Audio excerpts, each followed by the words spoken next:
안녕하십니까. 2024년 8월 7일 수요일 장애인 생활신문 미디어 생활 소리로 보는 뉴스 시작합니다. 오늘의 소리로 보는 뉴스 하나, 인권위, 시각장애인 수용자 흰지팡이 제공해야 법무부의 의견 표명. 둘, 눈 아닌 손으로 감상하는 촉각명화 공모전 출품작 전시회 8월 7일부터 30일 실로암 시각장애인 복지관 S갤러리서. 셋, 장애수당, 장애아동수당 온라인 신청 가능.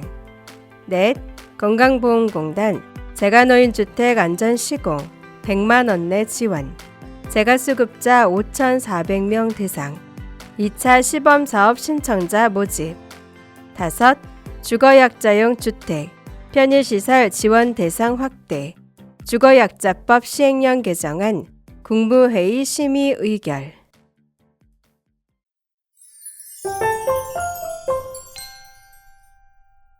첫 번째 소식입니다.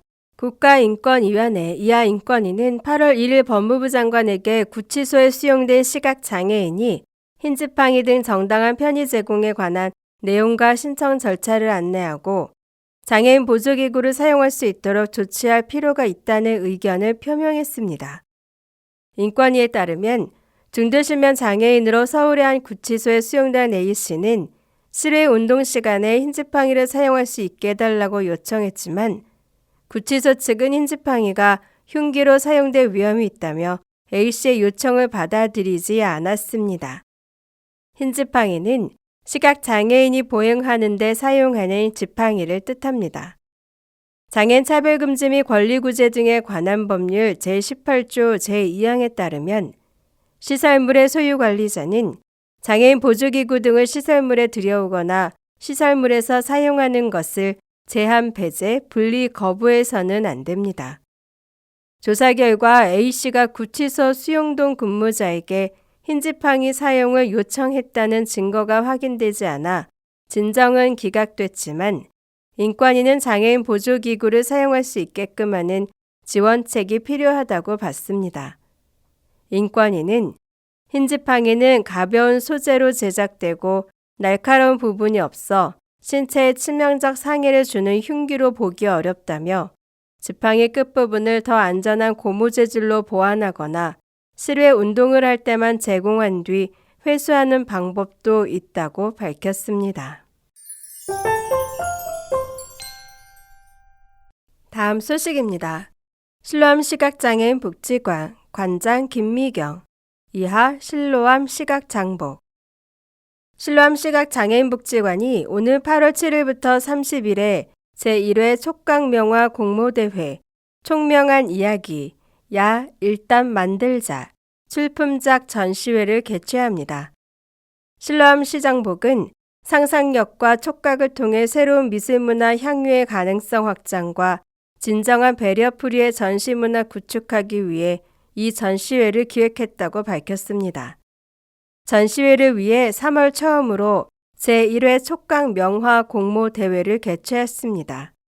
공모 주제는 모두를 위한 촉각명화로 화가의 생애, 작품에 대한 비하인드 스토리 등 특별한 이야기를 담은 세계적인 명화 작품을 참가자가 재해석하여 촉각명화로 제작해 출품하도록 했습니다. 지난 7월 5일에는 시각장애인과 비시각장애인으로 구성된 전문 심사위원단을 통해 1차 심사 통과 작품 19점을 심사하여 최종 선정자 8팀에게 총 230만 원의 상금을 수여했습니다.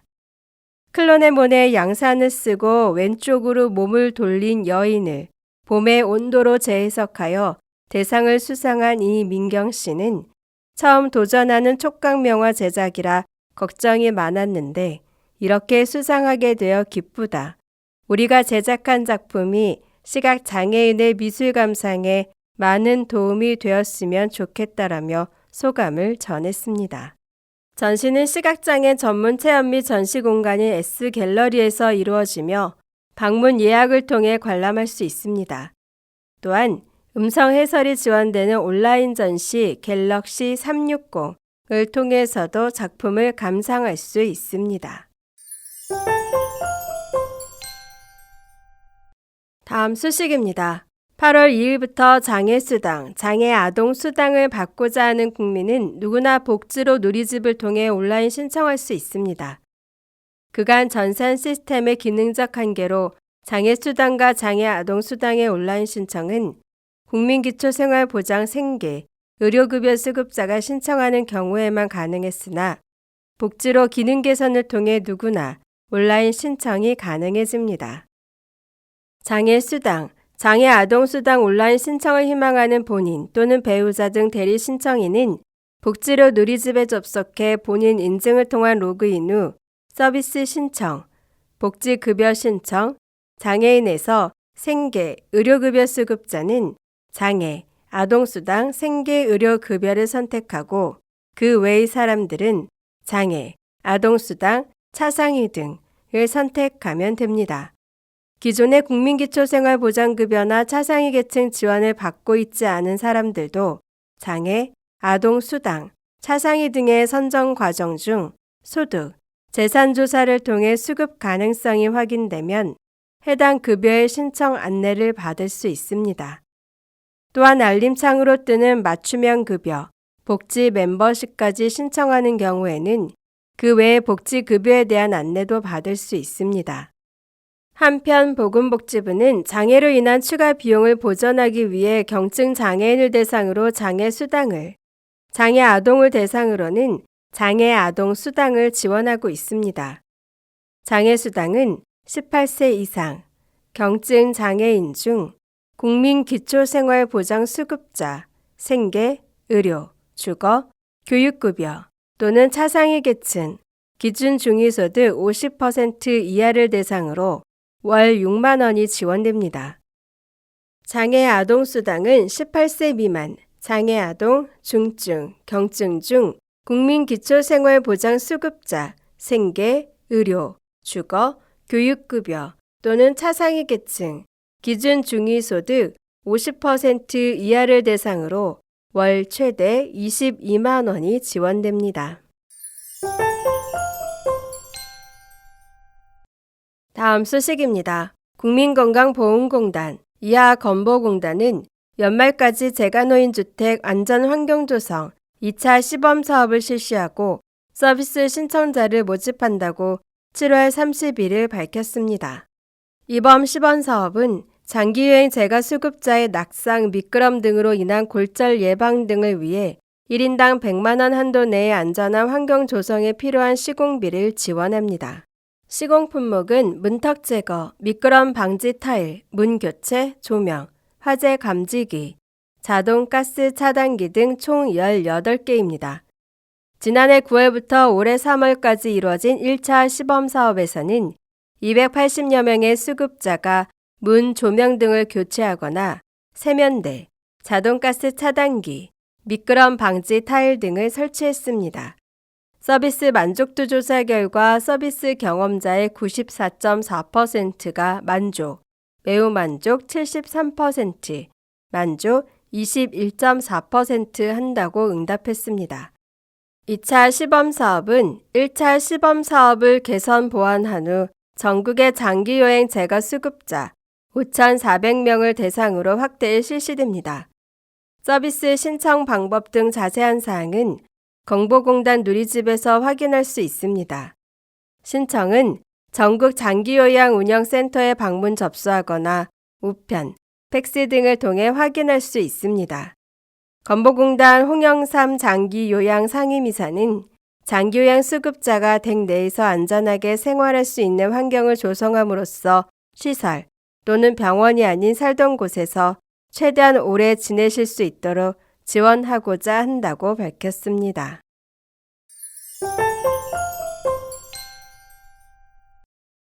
다음 소식입니다. 앞으로 주거약자용 주택에 설치되는 높낮이 조절 편의시설 지원 대상이 모든 주거약자로 확대됩니다. 국토교통부는 7월 23일 열린 국무회의에서 이 같은 내용의 주거약자법 시행령 개정안이 심의 의결됐다고 밝혔습니다. 이번 장애인 고령자 등 주거약자 지원에 관한 법률, 주거약자법, 시행령 개정은 주거약자의 편리한 주거 생활을 위해 마련됐습니다. 주거약자용 주택은 동법에 따라 공공임대주택 건설 시 수도권 8%, 지방 5% 이상을 장애인 고령자 등에게 별도 공급되며 이번 시행령 개정을 통해 주거약자용 주택에 설치되는 편의시설의 지원 대상자를 확대하고 지원 항목도 추가했습니다. 현재 지체장애인 등에게만 제공할 수 있었던 높낮이 조절 세면기, 좌식 싱크대, 비디오폰, 가스밸브 설치 높이 조절 등 4종의 높이 관련 편의시설을 고령자 등 모든 주거약자에게 공급할 수 있도록 했으며 지원 항목에 2종, 욕실 내 좌식 샤워 시설 설치 및 수건거리 높이 조절을 추가했습니다. 이번 개정 내용은 공포한 날로부터 시행되며 시행 이후 LH 등이 입주자 모집을 하는 경우부터 적용될 예정입니다. 국토교통부 이기봉 주거복지정책관은 이번 개정을 통해 공공임대주택에 입주하는 장애인과 고령자 등 주거약자의 주거 편의가 다소나마 개선될 수 있을 것으로 기대한다고 말했습니다. 지금까지 장애인 생활신문 미디어 생활 소리로 보는 뉴스였습니다. 애청해 주셔서 감사합니다.